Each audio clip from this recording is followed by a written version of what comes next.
अखिया में बसल बातो हर सूरतिया, दिलवा पुकारे बस तो हर नाम।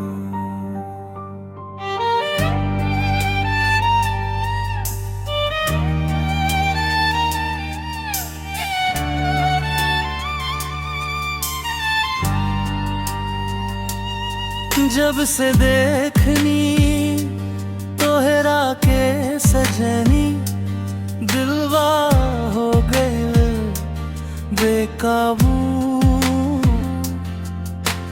रात भर जागी सपना सजाई, सोचती रहनी बस तू।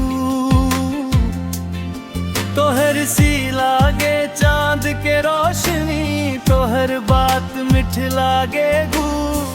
कई सन जादू कई लुए जान, हम तो हो गई नी फिदा हूँ। तोहरे बिना ना लागे मन हो, रात दिन करे तो हार जतन हो।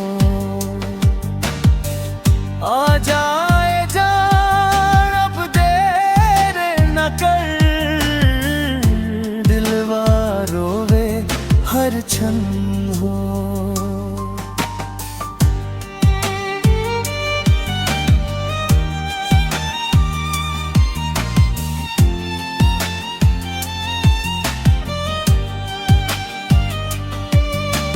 सावन के बारिश में भीग जाई, साथे तोहरे घूमे के चाह। हाथ पकड़ के बोले के चाही, तू ही बात दिल के रानी हमरा। जब तू रूठ जाला दिल टूट जाला, दुनिया लागे सुनी सुनी। तोहर खातिर सब कुछ छोड़ बुलब, तू ही बाड़ू हमर धुनी। तोहरे बिना ना लागे मन हो,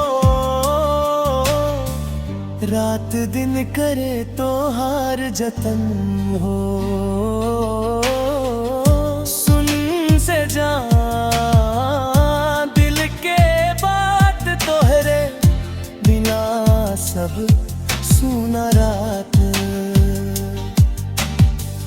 तू ही हमर सपना, तू ही सच्चाई। तोहरा में बस बा हमार परछाई। ना चाही दौलत न चाही शान, बस तू रहे सदा हमरे पास। जन्म जन्म के साथ निभाई,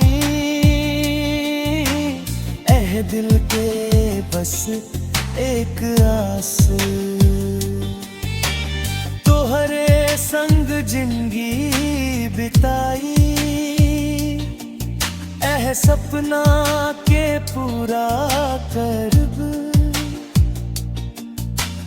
मांग में सिंदूर सजा के, तोहरा के अपना करब। रब से मांगब हर रोज दुआ, तू खुश रहस हर घड़ी। तोहरे प्यार में पागल भईनी, अब ना रही अकेली कड़ी। तोहरे बिना ना लागे मन हो, रात दिन करे तो हार जतन हो।